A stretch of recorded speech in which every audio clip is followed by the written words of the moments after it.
गाँ गाँव में जमुछि जोरदार प्रचार विकास को मुख्य मुद्दा करी भोटर को भोट भिक्षा करुछंती बालीगुड़ा विधायक प्रार्थी चक्रमणि कंहर।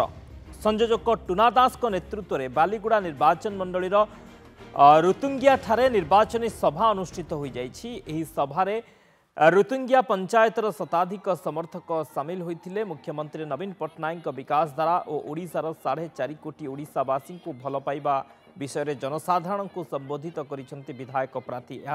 निर्वाचन इस्ताहार विषय में जनसाधारण को अवगत कराइछंति। बालीगुड़ा निर्वाचन मंडलीर संयोजक टुना दास, पर्यवेक्षक अजय महाराणा, जिला परिषद सदस्य आशीष दिगाड़, एनएसी अध्यक्ष गोविंद चंद्र प्रधान प्रमुख चक्रमणि कंहरଙ୍କ ପାଇଁ भोट भिक्षा करिसेंति। एही अवसर में चक्रमणि कंहर उपस्थित जनसाधारण को भोट भिक्षा करने सह सेवा करिवार सुजोग दियंतु बोली कहिसेंति।